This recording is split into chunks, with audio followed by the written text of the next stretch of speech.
తలలు వంచి చిన్న ప్రార్థన చేసుకుందామండి. ప్రార్థన. సర్వోన్నతుడైన దేవ,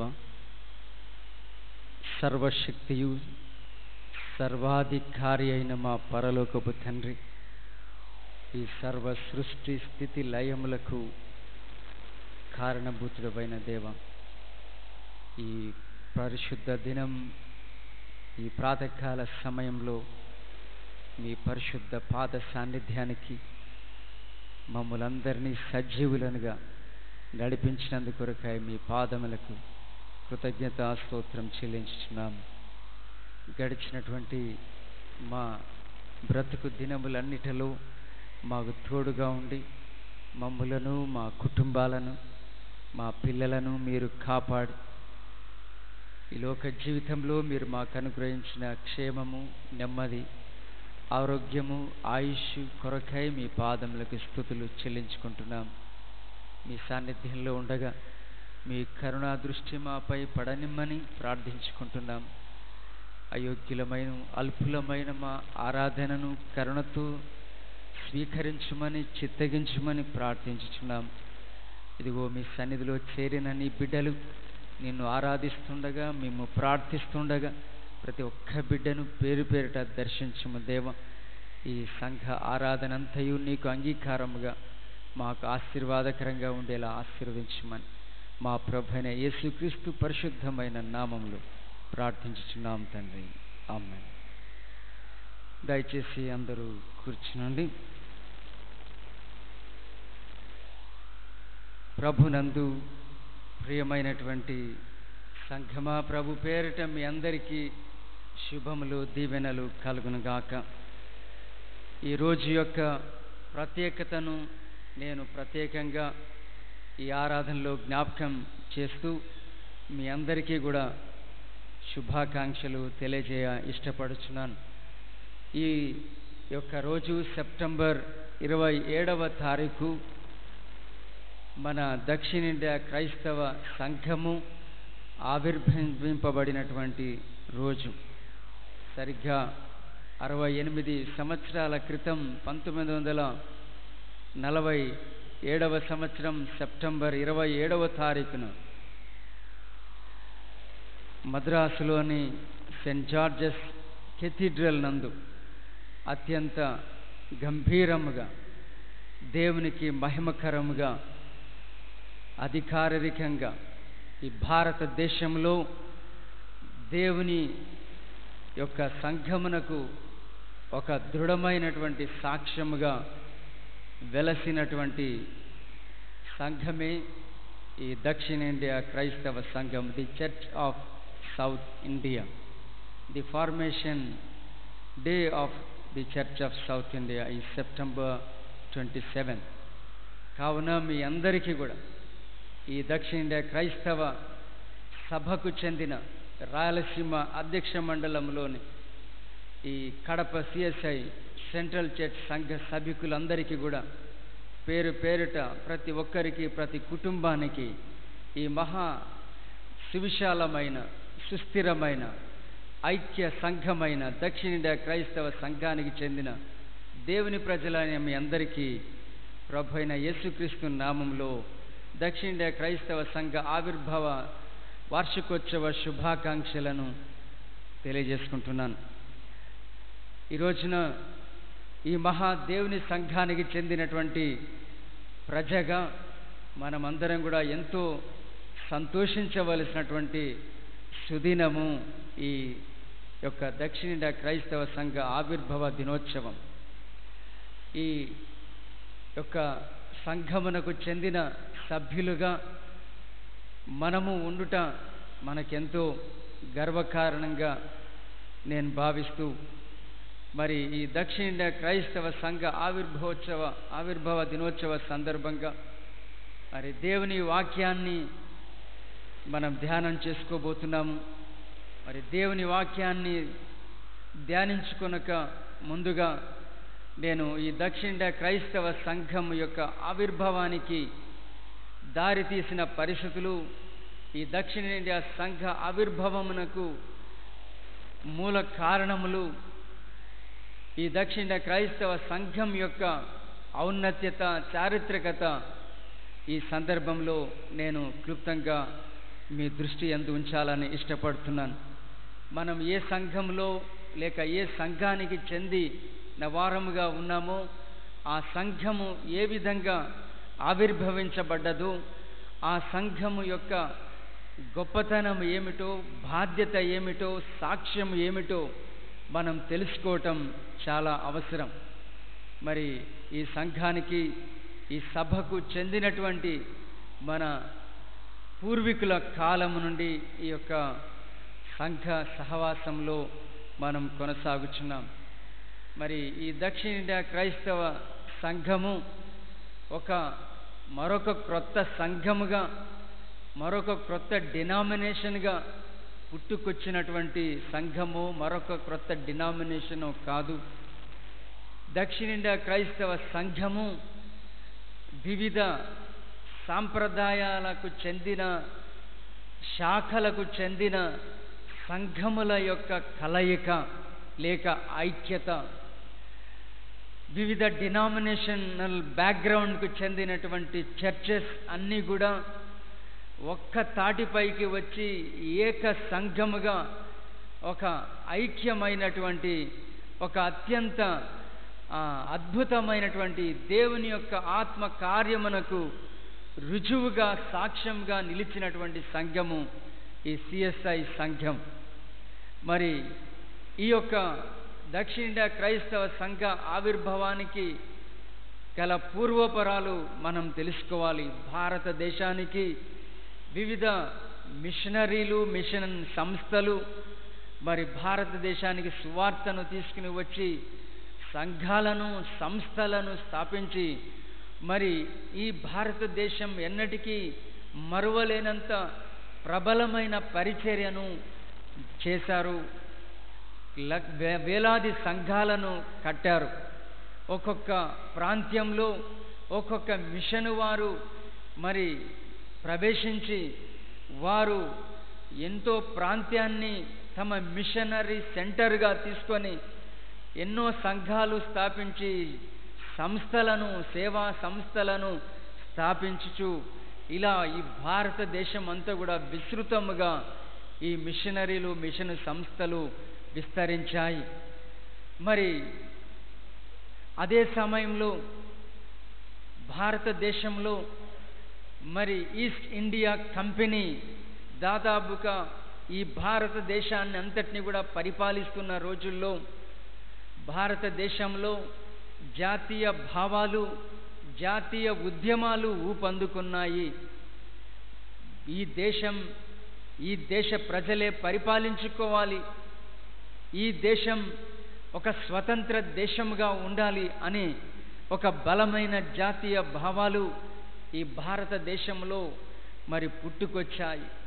అటువంటి తరుణంలో జాతీయ భావాలు, జాతీయ ఉద్యమాలు ఊపందుకున్న తరుణంలోనే ఈ యొక్క క్రైస్తవ సంఘంలో కూడా మరి భారతదేశంలో ఉన్న క్రైస్తవ సంఘాలు కూడాను ఎప్పటికైనా తమకు తాముగానే స్వతంత్ర ప్రతిపత్తి గల దేవుని సభగా కొనసాగాల్సి ఉంటుంది. ఎప్పటికైనా ఈ యొక్క భారతదేశానికి చెందనటువంటి వారు ఈ దేశాన్ని విడిచి వెళ్ళాల్సి వస్తుంది. కాబట్టి భారతదేశంలో బలపడిన, ఎదిగిన సంఘాలు, సంఘ నాయకులు, సంఘ సభికులు అందరూ కూడా సమైక్యంగా ఈ భారతదేశంలో ఉన్న సంఘాలను పటిష్టంగా కాపాడుకునే ప్రయత్నాలను వారు మొదలుపెట్టారు. ఒకవైపు జాతీయ భావాలు, జాతీయ ఉద్యమాలు భారతదేశంలో జోరుగా నడుస్తున్న తరుణంలోనే ఈ ఆధ్యాత్మికంగా క్రైస్తవ సంఘాలలో కూడా మరి ఈ జాతీయ సంఘాల యొక్క భావాలు కూడా ఏర్పడ్డాయి. అంటే యాంటీ గవర్నమెంట్ కాదు, కానీ ఎప్పటికైనా భారతదేశం యొక్క సంఘములోని సంఘాలు భారతీయులే, భారతదేశ మరి ప్రజలే నడుపుకోవాలి, ఈ నాయకత్వానికి ఎదగాలి అని వారు యోచించి ప్రయత్నాలు ప్రారంభించారు. అప్పుడున్న మిషనరీలు కూడా భారతదేశంలో ఉన్న సంఘాలకు అదే తెలియజేశారు. మీరు స్వయం ప్రతిపత్తి గల సంఘాలుగా తయారవ్వాలి అని సూచిస్తూ 1901 సంవత్సరంలో మొదటి ఐక్యతకు నాంది పలకడం జరిగింది. ప్రెస్బిటేరియన్, అమెరికన్ రిఫార్మ్డ్ చర్చెస్ అన్నీ కూడా ఏకం అవ్వాయి. 1904 సంవత్సరంలో కాంగ్రిగేషనలిస్ట్ బ్యాక్గ్రౌండ్కు చెందిన మిషనరీ సంస్థలు మన ప్రాంతంలో పనిచేసిన LMS, లండన్ మిషన్ సొసైటీ అను మొదలగు సంస్థలు కూడా 1904 సంవత్సరంలో ఐక్యమయ్యాయి. ఈ మిషన్లు వారు ఎక్కడెక్కడ ఉన్నారో వాళ్ళందరూ కూడా ఒక బాడీగా ఏకమయ్యారు. అలాగే ప్రెస్బిటేరియన్ బ్యాక్గ్రౌండ్కి చెందిన సంఘాలన్నీ ఏకమయ్యాయి. వెలసి భారతదేశంలో మొట్టమొదటిసారిగా సౌత్ ఇండియా యునైటెడ్ చర్చ్ అని ఒక సంఘముగా ప్రెస్బిటేరియన్ మరియు కాంగ్రిగేషనలిస్ట్ బ్యాక్గ్రౌండ్స్కి చెందిన సంఘాలన్నీ 1908 సంవత్సరంలో సౌత్ ఇండియా యునైటెడ్ చర్చ్గా స్థాపితం అవటం జరిగింది. అలా ఈ దక్షిణ భారతదేశంలో ప్రధానమైన మిషను సంస్థలు అన్నీ కూడా ఏకం అయ్యాయి, ఎక్సెప్ట్ యాంగ్లికన్ చర్చెస్ తప్ప. మరి అలా మొదలైనటువంటి ఈ యొక్క ఐక్యత ఉద్యమము సంఘాల్లో 1919 సంవత్సరంలో ట్రాంకబార్ అనే ప్రదేశంలో జరిగినటువంటి మిషనరీల సమావేశంలో ఒక తీర్మానం చేశారు. దాన్ని ది ట్రాంకబార్ మేనిఫెస్టో అంటారు. ఆ యొక్క సభలో ఈ భారతదేశంలో ఉన్న అన్ని మిషను సంఘాలు, శాఖలు ఒక్కటై ఏక సంఘముగా రూపొందాలి అని ఒక దృఢమైన నిర్ణయాలు చేశారు. దాన్నే కమిటీ అంటారు. A common understanding in ministering, పరిచర్య చేయటలో ఒక సహకార ధోరణి, అందరం ఒకటే సమానమే అనేటువంటి ఒక భావములోనికి వచ్చారు. ఈ యొక్క సందర్భంలోని అప్పుడు ఉన్న భారతదేశం యొక్క దక్షిణ భారతదేశంలోని బలమైన క్రైస్తవ నాయకులు వేదనాయకం శామ్యుల్ అజరయ్య, విఎస్ అజరయ్య అంటారు. ఆయన యాంగ్లికన్ బ్యాక్గ్రౌండ్కు చెందినవారు, తిరునల్వేలి ఆ ప్రాంతానికి చెందినవారు. డోర్నకల్లో ఒక మిషనరీగా వచ్చి ఆయన ఒక డయాసిస్ను స్థాపించి ఆ డయాసిస్కు మొదటి బిషప్ అవ్వారు, యాంగ్లికన్ బిషప్. అలా ఆ గొప్ప వ్యక్తి తర్వాత వి శాంటియాగో అనే ఒక ఈ ప్రెస్బిటేరియన్ మరియు కాంగ్రిగేషనలిస్ట్ బ్యాక్గ్రౌండ్కు చెందినటువంటి నాయకుడు, ఈ ఇద్దరూ కలిసి ఈ యొక్క ఐక్యత ఉద్యమాన్ని చాలా ముందుకు తీసుకుని వెళ్ళారు. ఆ రోజు నుండి 1920 నుండి తీర్మానాలు చేయబడి ఒక 20 సంవత్సరాలు పైబడ్డ తర్వాత మరి యాంగ్లికన్ సంఘాలు మరి ఏకమవ్వడానికి తీర్మానాలు చేయటం జరిగింది. ఆ యొక్క చర్చలలో, ఆ యొక్క సంప్రదింపులలో దక్షిణ భారతదేశంలో ఉన్న చాలా బలమైనటువంటి సంఘాలు, శాఖలు, మిషన్ సంస్థలు అన్నీ కూడా ఒక్కటి అయ్యి ఒక్కటి కావాలనేటువంటి లక్ష్యంతో వారు చర్చ చేసుకుంటూ వచ్చారు. వారు యేసు ప్రభు చేసినటువంటి ప్రార్థనను ఒక ప్రాముఖ్యమైనటువంటి అంశంగా వారు తీసుకున్నారు. పరిశుద్ధ యోహాను సువార్త 17వ అధ్యాయం 21వ వచనం చూస్తే, నా యందు విశ్వాసం వచ్చిన వారందరూ ఏకమై ఉండవలనని, that they all may be one అనే ఒక నినాదాన్ని వారు తీసుకున్నారు. యేసు ప్రభు చేసిన ప్రార్థనలో ఆయన యందు విశ్వాసం ఉంచిన వారందరూ కూడా ఏకమై ఉండాలి అన్నది యేసు ప్రభుల వారి యొక్క ప్రార్థన, ఆయన తపన, ఆయన కోరికగా, ఆయన దర్శనముగా మరి క్రైస్తవ సంఘములు ఆనాడు గుర్తించాయి. మరి కాంగ్రిగేషనలిస్ట్ యొక్క మోటోలో ఈ యొక్క వాక్యమే ఉంటుంది, that they all may be one అనే ఈ యొక్క కాంగ్రిగేషన్ అంటే LMS మోటో అది.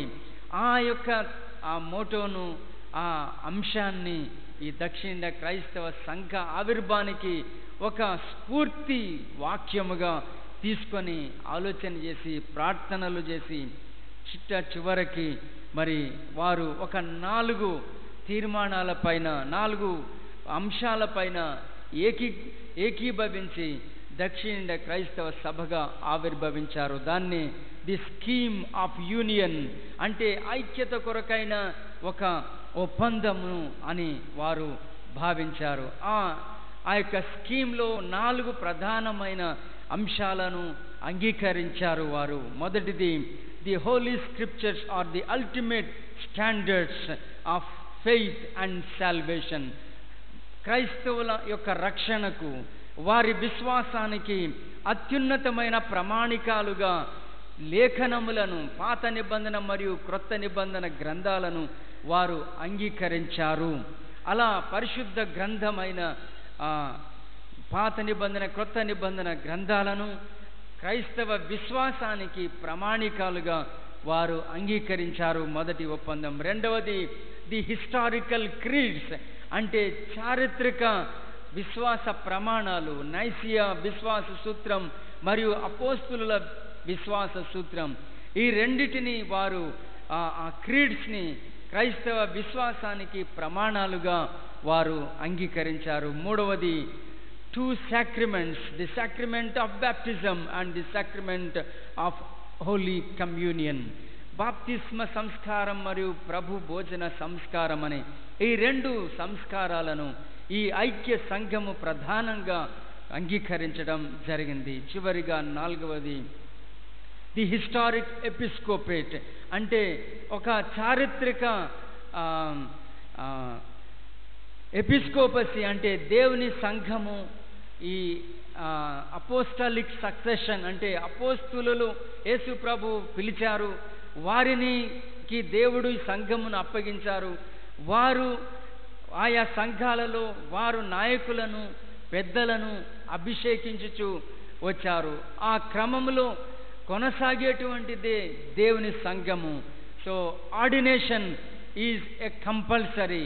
ద హిస్టారిక్ ఎపిస్కోపేట్ ఏ అభిషేకం అయితే చారిత్రకంగా ప్రభువు తర్వాతి అపోస్తులు, ఆయన శిష్యులు వారి ద్వారా మరి ఆది క్రైస్తవ సంఘంలోని నాయకులు అక్కడి నుండి అలా అభిషేకము ఎలా విస్తరిస్తూ వచ్చిందో సంఘ బాధ్యత, అలాగే ఈ యొక్క దక్షిణ క్రైస్తవ సభలో ఈ చారిత్రకమైన అభిషేక్త పరిచర్య ఉండాలి అని అంగీకరించారు. ఈ యొక్క అంగీకారాలతో మరి తుదకు 1947 సంవత్సరం సెప్టెంబర్ 27వ తారీఖున ఈ దక్షిణ క్రైస్తవ సభ భారతదేశంలో ఒక ఐక్య సంఘముగా ప్రతిష్ఠించబడ్డది.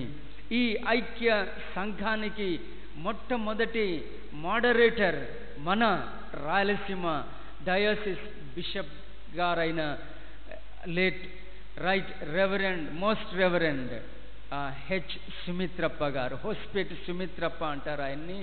ఆయన ఈ దక్షిణ క్రైస్తవ సంఘానికి తొలి భారతీయ మోడరేటర్ అంటే head of the Church of South India. A very historical privilege it is. చాలా చారిత్రకమైన ఆధిక్యత ఈ మన రాయలసీమ అధ్యక్ష మండలానికి దక్కిందనే చెప్పుకోవాలి. అలా ఈ యొక్క దక్షిణ క్రైస్తవ సంఘము ఆవిర్భవించబడ్డది. ఇలాంటి ఈ సంఘము ఆవిర్భవింపబడి 68 సంవత్సరాలు పూర్తి చేసుకుని 69వ సంవత్సరంలోనికి ఈ యొక్క ఐక్య సంఘము ప్రవేశించి ఉన్నది. ఇది ఐక్య సంఘము మాత్రమే కాదు, ఐక్య పరిచయ సంఘం. Church of South India is not only an united church but an uniting church. ఈ ఐక్యత ముగియలేదు, ముగిసిపోలేదు. ఈ ఐక్యత అన్నది కొనసాగుతూనే వస్తుంది. ఇప్పుడు ఇటీవల 10 సంవత్సరాల క్రితం నుండి council of Church of India అని దక్షిణ ఉత్తర భారత సంఘము మరియు మార్తోమైట్ సంఘాలు అన్నీ కూడా ఏక సంఘముగా ఆర్డర్ ఆఫ్ సర్వీస్ అండ్ లెక్షనరీ అంటే ఈరోజు ఏ బైబిల్ పాఠాలైతే కడపలో మనం చదువుకున్నామో భారతదేశం అంతటా కూడా సిఎస్ఐ సంఘాల్లో, సిఎన్ఐ సంఘాల్లో, మార్తోమైట్ సంఘాల్లో ఇవే బైబిలు పాఠాలు, వాక్య అంశాలు యావత్ భారతదేశంలో పఠిస్తారు, ధ్యానిస్తారు. ఏ కామన్ లెక్షనరీ అంటే అందరికీ ఒకే వాక్యము, అంశము, సందేశములు, మరి లిటర్జీ ఇవన్నీ కూడా ఏకం అవ్వాయి. దాదాపుగా ఈ యొక్క ఐక్యతలో మనం పరిపూర్ణత దిశ వైపు సాగుచున్నాము. ఇటు ఐక్యపరచబడి ఐక్యతలో ఎదుగుతూ ముందుకు కొనసాగుతున్నది. ఈ గడిచిన 68 సంవత్సరాల ఐక్యత సంఘ ప్రయాణంలో ఈ దక్షిణ ఇండియా క్రైస్తవ సంఘము ఎంతో ప్రగతి సాధించింది, ఎన్నో ఒడిదుడుకుల గుండా సాగింది. ఈ ఒప్పందం చేసుకున్నప్పుడు 30 సంవత్సరాలు కలిసి ఉందాము, 30 సంవత్సరాలు మన మధ్య ఏ పొరపెచ్చలు రాకుంటే మనం అలాగే కొనసాగుదాము, 30 సంవత్సరాలలో ఏదైనా మన మధ్య విభేదాలు వస్తే మనం విడిపోదాము అని ఆ రోజు సంతకాలు చేశారు. 30 సంవత్సరాలు దాటింది, ఈరోజు 68 సంవత్సరాలు దాటింది. The church of South India is still United and uniting church, sustaining as a witness for the glory of God. దేవుని యొక్క మహిమ కొరకు, దేవుని కొరకు ఒక సాక్ష్యంగా ఈ భారతదేశంలో విరాజిల్లుతున్న క్రైస్తవ సభ దక్షిణ ఇండియా క్రైస్తవ సభ. ఈ యొక్క దక్షిణ ఇండియా క్రైస్తవ సంఘము దక్షిణ భారత రాష్ట్రాలైన 5 రాష్ట్రాల్లో వరకు విస్తరించి మరి 40 లక్షలకు పైబడ్డ మరి సంఘ సభికులతో, 35,000 సంఘాలతో, 15,000 సంఘ కాపర్లతో, 2,700 మంది మిషనరీలతో, 50 హాస్పిటళ్ళు, 25 college are school of nursing, మరియు ఒక మెడికల్ కళాశాల, ఒక డెంటల్ కళాశాల, 7 ఇంజనీరింగ్ కళాశాలలు, polytechnic colleges, MBA colleges, professional colleges, B.Ed colleges, teacher training colleges, and then thousands of elementary, upper primary and high schools. ఇలా ఎంతో గొప్పగా విస్తరించి వ్యాపించి వర్ధిల్లుతున్నటువంటి ఒక గొప్ప సంఘము ఈ దక్షిణ ఇండియా క్రైస్తవ సంఘము. 22 డయాసిస్లుగా ఉన్న సంఘము ఇప్పుడు మరో 2 కలిశాయి. 24 అధ్యక్ష మండలాలుగా మరి ఈ దక్షిణ ఇండియా క్రైస్తవ సభ 4 దక్షిణాది రాష్ట్రాల్లోనూ, శ్రీలంకలోను, మరియు ఒక యూనియన్ టెరిటరీ పాండిచ్చేరిలోను ఈ యొక్క సంఘము విస్తరించి దేవుని మహిమార్థము కొనసాగుచున్నది. ఇట్టి గొప్ప సంఘానికి చెందినటువంటి వారము మనము. ఈ యొక్క సంఘములో ఒక భాగమై, ఈ సంఘములో సభ్యులమై, ఈ సంఘములో అవయవములమై మనం సాగుచున్నాము. ఈ ఐక్యత ఎంతో ప్రశస్తమైనది. యేసుక్రీస్తు ప్రభుల వారు ప్రార్థించిన ప్రార్థనకు ప్రతిఫలంగా మరి ఈ దేశంలో మనం సాధించినటువంటి సాక్ష్యం ఇది, సంఘముల యొక్క ఐక్యత. ఈరోజు నేను 10-15 నిమిషాల్లో చెప్పినంత సులభంగా ఈ దక్షిణ ఇండియా క్రైస్తవ సంఘం ఏర్పడలేదు.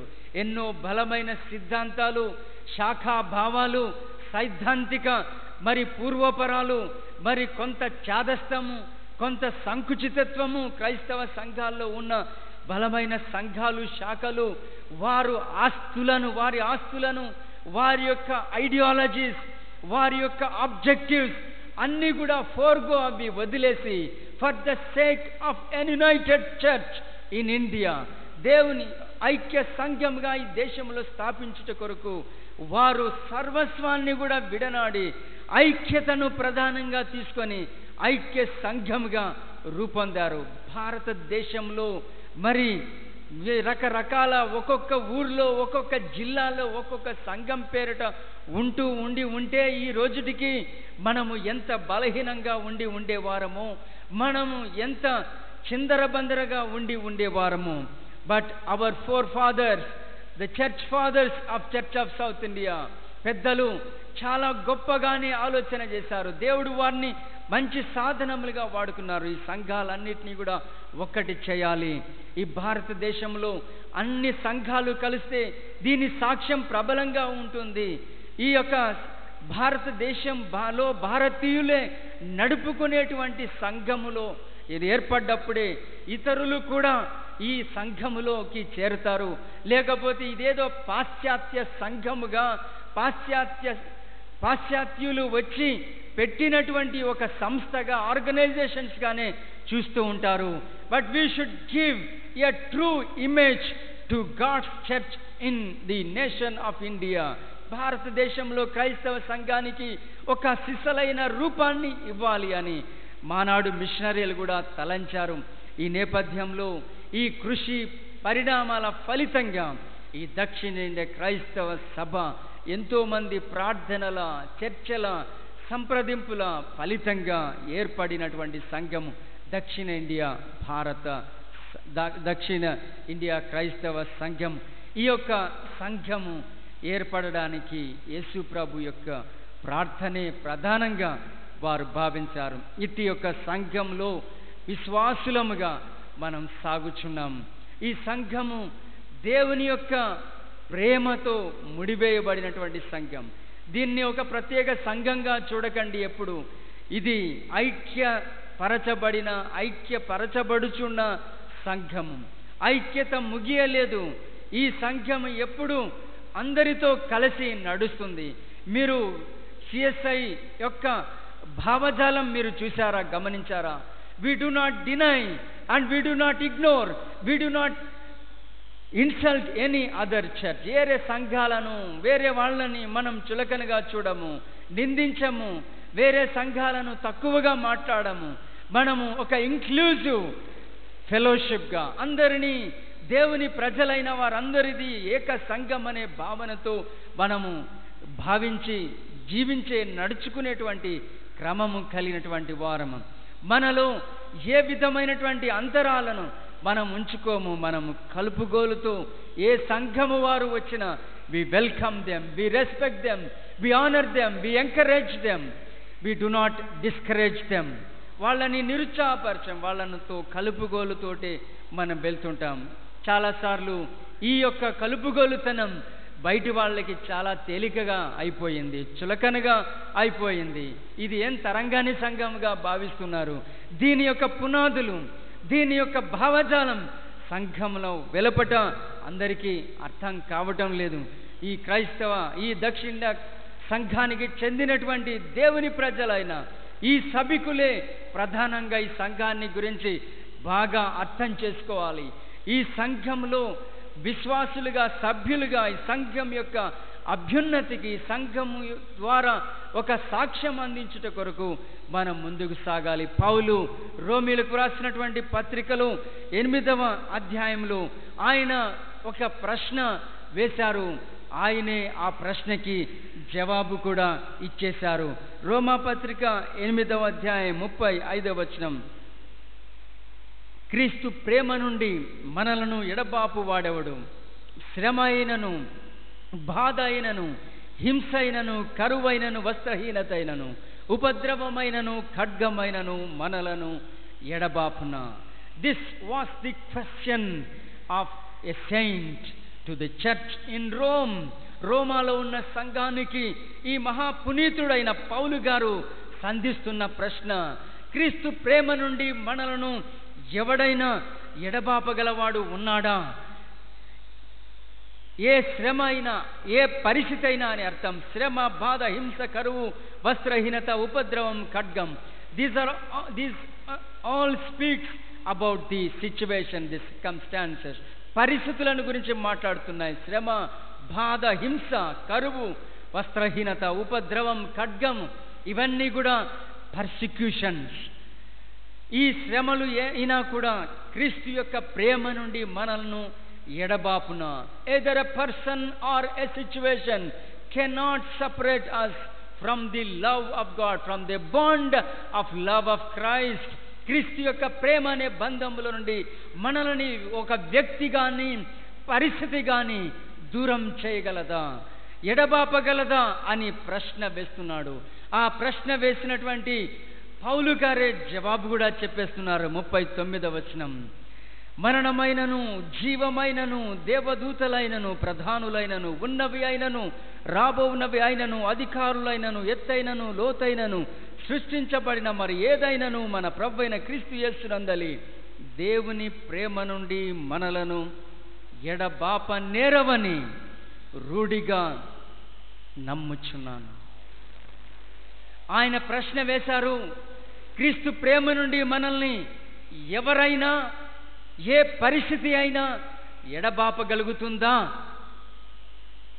ఆయనే చెప్తున్నాడు, ఏది కూడా, ఏ అధికారి కూడా, ఏ నియంత కూడా, ఉన్నవి కానీ ఇంకా ఏవైనా రాబోతుంటే రాబోనవి కానీ, అధికారులు కానీ, ఎత్తైన లోతైన అంటే అప్స్ అండ్ డౌన్స్ అని అర్థం, సృష్టించబడిన మరి ఏదైనాను, లెట్ ఎనీథింగ్, మన ప్రభు అయిన క్రీస్తు యేసునందలి దేవుని ప్రేమ నుండి మనను ఎడబాప నేరవని రూఢిగా నమ్ముచున్నాను. ఆయన ఇస్తున్న జవాబు మీరు చూడాలి. ఆయన ఇస్తున్న జవాబులో ఉన్న ఆయన యొక్క ధైర్యం మీరు చూడాలి. ఆయనకున్న గుండె ధైర్యం మీరు చూడాలి. రూఢిగా నమ్ముచున్నాను. ఆ ధైర్యానికి గల మూలము హిస్ ఫెయిత్ ఇన్ క్రైస్ట్, క్రీస్తునందలి విశ్వాసం. రూఢిగా నమ్ముచున్నాను. ఈ నమ్మకానికి ఈ గల ధైర్యానికి గల కారణము నమ్మకము. ఏది కూడా క్రీస్తు ప్రేమ నుండి మనల్ని ఎడబాపనేరదు. క్రైస్తవ జీవితము క్రీస్తు యొక్క ప్రేమతో ముడిపెట్టబడినటువంటి జీవితం. క్రైస్తవ జీవితం క్రైస్తవ మతంతో, మత సంబంధ వ్యవహారాలతో మాత్రమే ముడిపెట్టబడినటువంటి జీవితం కాదు. క్రైస్తవ జీవితం క్రీస్తు యొక్క ప్రేమ అనే బంధంలో ముడివేయబడినటువంటి జీవితం. ఒక వ్యక్తి క్రీస్తును తెలుసుకున్నాడు అంటే ఆ వ్యక్తి క్రీస్తుకు భయపడి కాదు, క్రీస్తు బిడ్డ అవ్వేది. క్రీస్తు యొక్క ప్రేమను తెలుసుకొని అతడు క్రీస్తు బిడ్డ అవుతాడు. మన తల్లిదండ్రుల మనకు గౌరవము, భయముతో పాటు మనకు ప్రేమ కూడా ఉంటుంది. ప్రేమే ప్రధానం.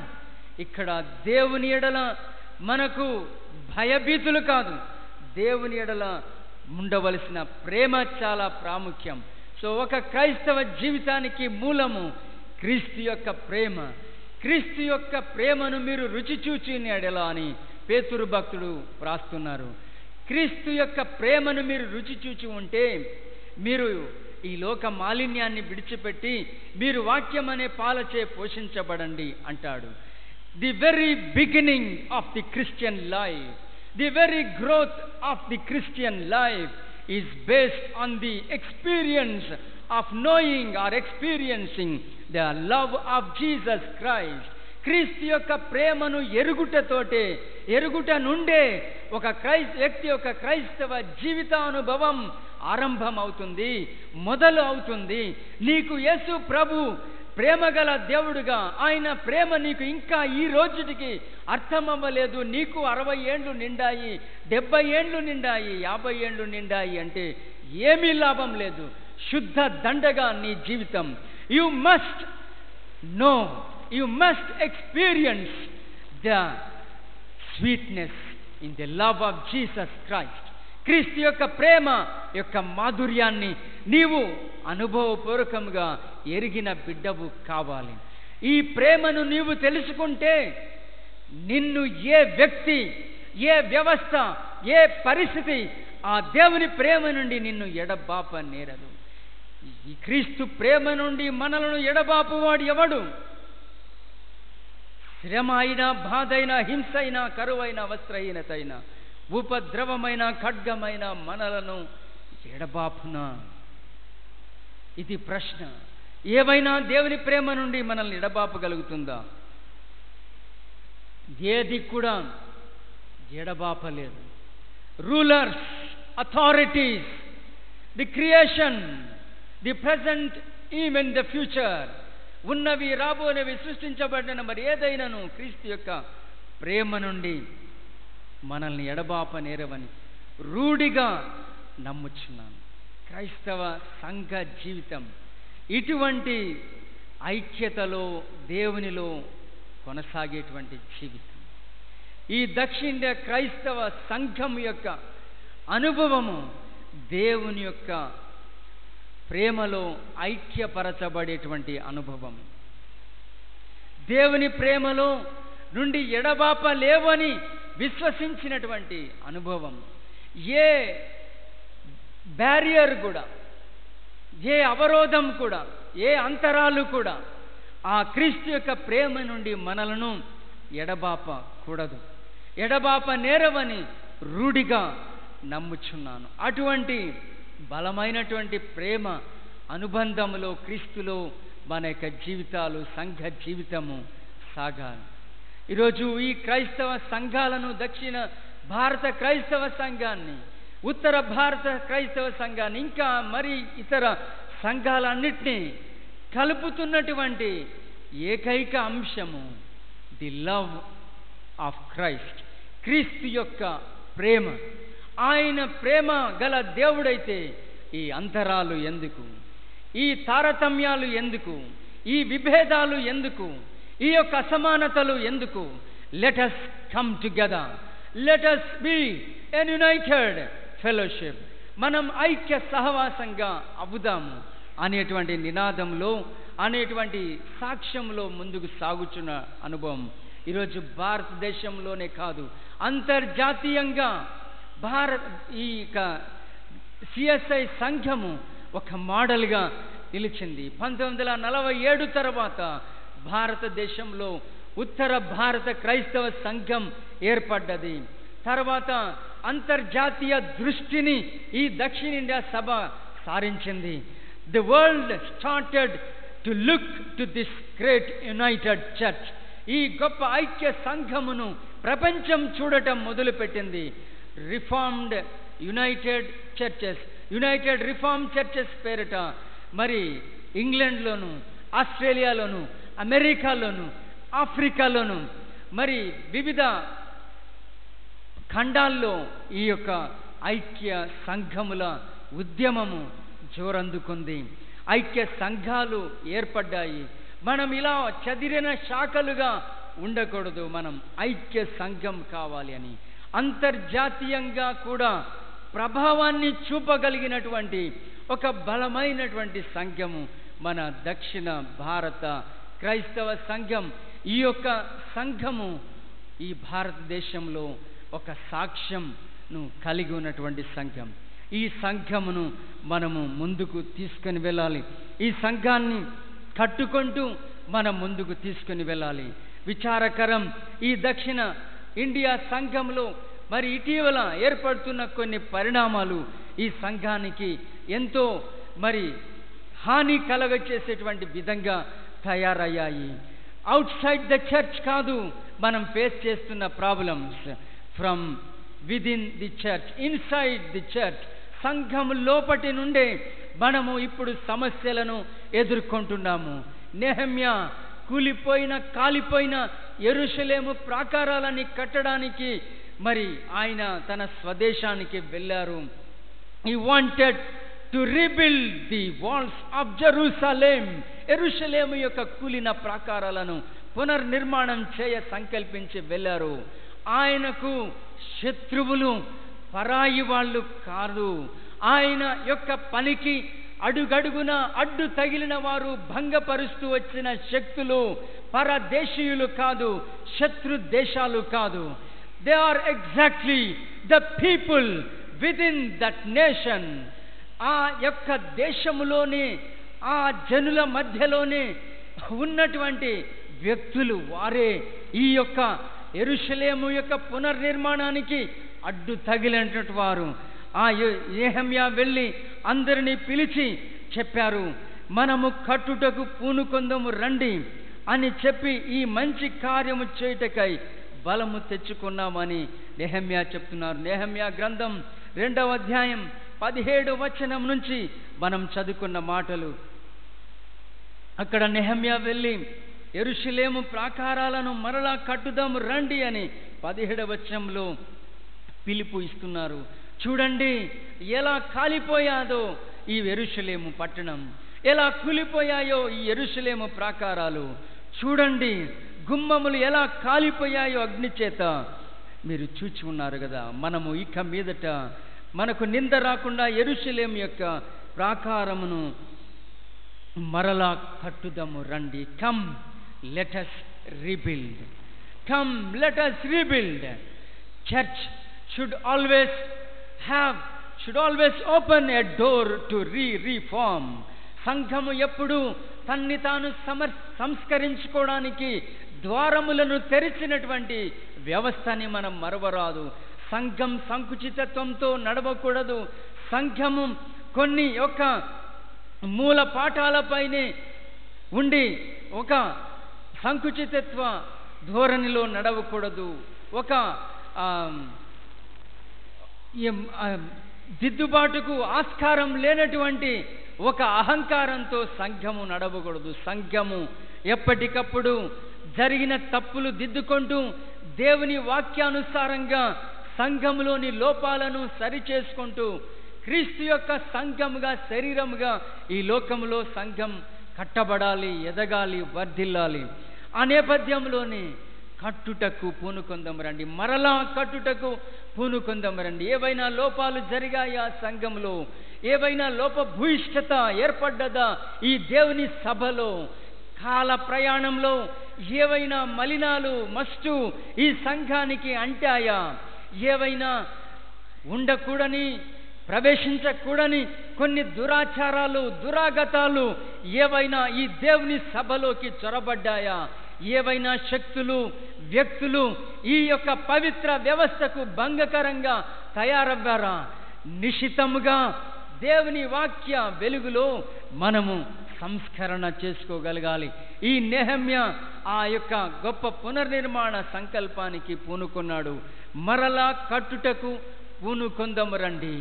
దక్షిణ ఇండియా క్రైస్తవ సంఘము మరలా మరలా మరలా అది పునరుద్ధరించబడాలి, పునఃసంస్కరించబడాలి. అవసరత ఎప్పటికీ దేవుని సంఘానికి ఉంటుంది. ఆ విషయం నేను మరో సందర్భంలో మీకు సంస్కరణ అనే అంశం వచ్చినప్పుడు తెలియజేస్తాను. ఈ యొక్క సందర్భంలో నెహెమ్యా ఈ యొక్క యెరూషలేం ప్రాకారాలను పునర్నిర్మాణం చేసుకోవడానికి వెళ్ళారు. కట్టుటకు పూనుకొందం రండి అని పిలిచాడు. అయితే ఆయనను ఎవరు అడ్డుకున్నారో 19వ వచనంలో చూడండి. అయితే హొరోనీయుడైన సన్బలుటును, అమ్మోనీయుడైన దాసుడగు టోబియాను వాడును, అరబీయుడైన గెషెమును ఆ మాట వినినప్పుడు మమ్మును హేళన చేసి మా పని తృణీకరించి మీరు చేయి పని ఏమిటి, రాజు మీద తిరుగుబాటు చేయుదురా అని చెప్పిరి. వీళ్ళందరూ కూడా నెహెమ్యా చుట్టూ పోగై నెహెమ్యా చేయ తలపెట్టిన పనిని హేళన చేస్తున్నారు, అపహాస్యం చేస్తున్నారు, తృణీకరిస్తున్నారు. They are insulting, they are denying the holy task which this great man of God has taken up to do. ఈ నెహెమ్యా గారు చేయ తలపెట్టిన ఓ పవిత్ర కార్యానికి విఘాతాన్ని సృష్టిస్తున్నారు. వాళ్ళందరూ కూడా హేళన చేస్తున్నారు, ఆయన చేసే పనిని తృణీకరిస్తున్నారు. ఈ రోజున మనం ఎదుర్కొంటున్న సమస్యలు సంఘము బయటి సమస్యలు కాదు. వాళ్ళు కొంచెం జాగ్రత్తగానే ఉన్నారు, వాళ్ళు కాస్త భయపడుతూనే ఉన్నారు. వాళ్ళు కొన్ని విషయాలను దృష్టిలో ఉంచుకొని అంత సులభంగా మన జోలికి రావటం లేదు. బట్ మనకి తేలికైపోయింది, మనకు చాలా చులకనైపోయింది. మన సంఘం యొక్క విలువ మనకి అర్థం అవ్వటం లేదు. మన సంఘంలో దేవుడు మనకు అప్పగించి ఉన్న బాధ్యతలు, విలువలు మనకి అర్థం కావటం లేదు. మనం చాలా అలక్ష్యంతో, నిర్లక్ష్యంతో జీవిస్తున్నాము. దేవుడు ఈ సంఘాన్ని మనకు అప్పగించారని మనం మరిచిపోవచ్చున్నాం. మనకు మనమే సమస్యలను సృష్టించుకుంటున్నాము. ఒక సంఘము బజారులో పడ్డది, ఒక సంఘము బయట లోకములో అవమాన పాలవుతుంది అంటే బయటోళ్ళు వచ్చి మనల్ని బయటికి ఇడ్చలా, మనమే బజారుకు వెళ్ళిపోతున్నాం, మనమే బయటపడిపోతున్నాము. మన చర్యలు, మన క్రియలు, మన యొక్క హేయమైన నీచమైన కృత్యాలు, మనం చేస్తున్నటువంటి ఘోరాలు, నేరాలు మనల్ని ఈ యొక్క లోకంలో సంఘముగా అవహేళన పాలు చేస్తున్నాయి, చులకన చేస్తున్నాయి. ఇక్కడ నెహమ్యా తలపెట్టిన పునర్నిర్మాణ కార్యానికి అక్కడి దేశస్థులే అడ్డు తగిలారు, తృణీకరించారు, హేళన చేశారు. ఈ దక్షిణ క్రైస్తవ సభ ఈ యొక్క సమస్యల నుండి బయటపడాలి. ఇప్పుడు ఈ సభ పోరాటం చేస్తోంది బయటి శక్తులతో, వ్యక్తులతో, వ్యవస్థలతో కాదు.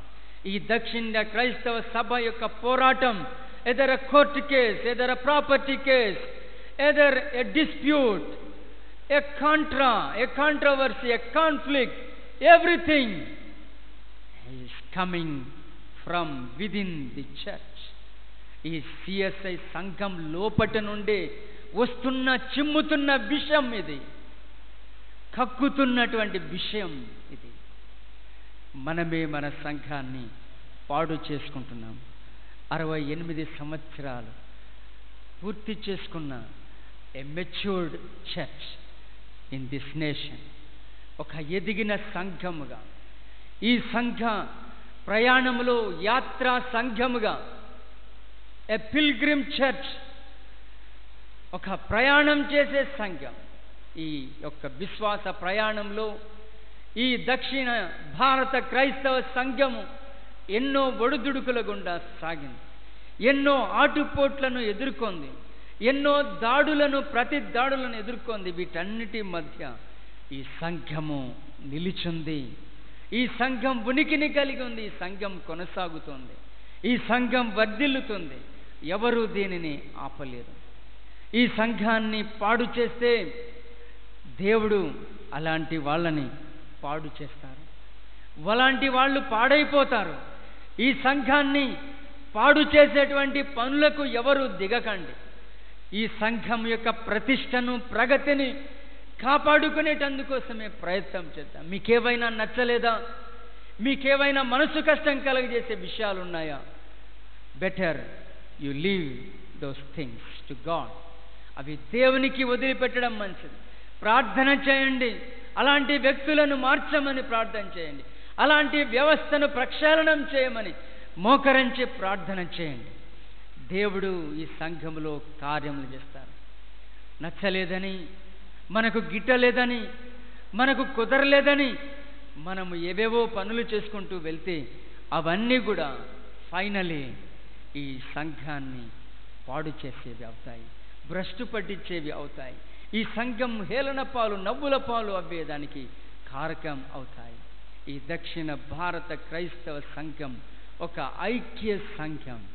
ఈ ఐక్య సంఘం క్రీస్తు యొక్క ప్రార్థన మూలమున ఏర్పడినటువంటి సంఘం. That they all may be one. ప్రభువా, నా యందు విశ్వాసం ఉంచు వారందరూ ఏకమై ఉండవలనని నేను ప్రార్థించుచున్నాను. ఏకముగా ఉండాలి. ఈ రోజున మనమందరం కూడా ప్రయత్నిస్తున్నది శాఖాపరమైన, సిద్ధాంతపరమైన భేదాలను విస్మరించి క్రైస్తవ సంఘముగా, క్రీస్తు శరీరం అనబడే ఒక సార్వత్రిక సభగా మనం ఏకమవ్వాలి. And we should need to cross these hurdles, these barriers. ఈ హద్దులు, ఈ అంతరాలు, ఈ అభ్యంతరాలు దాటుకొని రావాలి. అప్పుడే మనం ఐక్య సంఘముగా మనం ఏర్పడగలుగుతాం. సంఘం యొక్క బలం సంఘం యొక్క ఐక్యతలోనే ఉన్నది. సంఘం యొక్క సాక్ష్యము సంఘ ఐక్యతలోనే దాగి ఉన్నది. మన బలం, మన సాక్ష్యమునకు మూలమైన సంఘ ఐక్యతను మనం ఎన్నడూ విస్మరించగా, ఈ ఐక్య సంఘమునకు చెందిన సభికులముగా మనము, మన కుటుంబాలు ఒక కమిట్మెంట్తో, ఒక అంకిత భావంతో ఈ దక్షిణ భారత క్రైస్తవ సంఘం యొక్క అభ్యున్నతికి పాటుపడదాం. మనలో ఈ విశ్వాస బీజములను నాటిన, మనకు ఉగ్గు పాలతో ఈ క్రైస్తవ భావాలని పెంపారజేసిన ఈ మహాసభ, ఈ దక్షిణ ఇండియా క్రైస్తవ సంఘం మన తల్లిదండ్రుల యొక్క విశ్వాసాన్ని పదిలంగా కాపాడినటువంటి సభ ఈ సభ. మనకు ఈ గొప్ప ఆధ్యాత్మిక ఐశ్వర్యాన్ని, సాంఘిక స్థాయిని కల్పించినటువంటి సభ ఈ దక్షిణ భారత క్రైస్తవ సంఘం. ఈ సంఘాన్ని పాడు చేసుకుందామా? ఈ సంఘాన్ని కట్టుకొని అభివృద్ధి చేసుకుందామా? నేను చెప్తున్నాను ఇవాళ, ఈ సంఘానికి చెందిన ప్రతి కుటుంబం, ఈ సంఘం ఎడల మీకు ఏ ఏ బాధ్యతలైతే ఉన్నాయో ఆ బాధ్యతలన్నీ కూడా సక్రమముగా నిర్వర్తించండి. Be a good member in the Church of South India.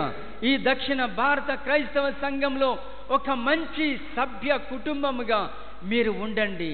మీ బాధ్యతలు సక్రమముగా నిర్వర్తించండి. మీ యొక్క సేవలు ఈ సంఘము ద్వారా నమ్మకముగా చేయండి. మంచి గృహ నిర్వాహకులుగా ఈ దక్షిణ భారత క్రైస్తవ సంఘం యొక్క ప్రగతికి ఏకం అవ్వండి. ఈ సంఘాన్ని బలహీనపరచకండి. ఈ సంఘం అవమాన పాలవ్వేలా ప్రవర్తించకండి. ఈ సంఘాన్ని కట్టండి, కట్టుదము రండి. ప్రతి కుటుంబం మీరు ఏం చేస్తున్నారు ఈ సంఘానికి? ఈ సంఘం మాకేం చేసింది అనే ప్రశ్నలు మానండి. ఆ ప్రశ్నలే ఉంటే ఈ ఆస్తులు మనకు ఉండేటివి కాదు. ఈ ఆస్తులు ఒక క్రైస్తవ సంఘం పేరిట చర్చ్ ఆఫ్ సౌత్ ఇండియా యొక్క ట్రస్ట్ కింద మరి ఏర్పాటు చేసిన ఆస్తులు. దే హ్యావ్ వదిలేశారు ఆస్తులు. సంఘాలు, సంస్థలు, శాఖలు, సిద్ధాంతాలు అన్నీ విడిచి ఐక్యతకు ప్రాధాన్యత ఇచ్చి ఐక్యమైన సంఘాలు. కాబట్టి ఈ సంఘం మాకేం చేసింది అనే ప్రశ్న మానేసి ఈ సంఘమునకు నేను, నా కుటుంబం ఏం చేసింది, ఏం చేస్తున్నాము? What is that we are doing for this church? Being a member for generations, for decades, దశాబ్దాలుగా ఈ సంఘంలో సభ్యులుగా ఉండి ఏం ఎలగబెట్టాము ఈ సంఘానికి? ఏం త్యాగం చేశాము ఈ సంఘం కోసం? ఏం ధారపోసాము ఈ సంఘం కోసం? విమర్శలు మానండి. ఒక కన్స్ట్రక్టివ్ ధోరణిలోకి వద్దాము. మంచి సంఘంగా ఎదుగుదాము.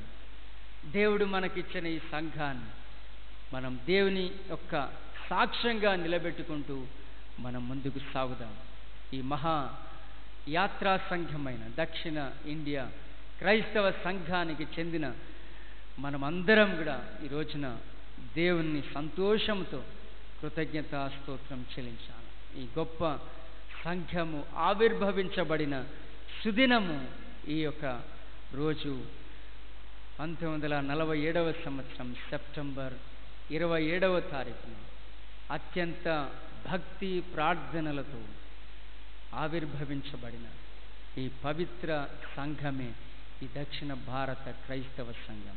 ఈ సంఘ సభికులుగా, ఈ సంఘంలో అవయవాలుగా మనల్ని తీసుకుని వచ్చిన, చేర్చిన, స్వీకరించిన, ప్రతిష్ఠించిన ఆ దేవదేవునికి కృతజ్ఞతా స్తోత్రం చెల్లిస్తూ మీ అందరూ ఆ సంఘం ఎడలైన ఒక అంకిత భావంతో ముందుకు సాగుటకు ఆ తండ్రి, కుమార, పరిశుద్ధాత్మైన దేవుడు సహాయం చేయను గాక. ఆమేన్.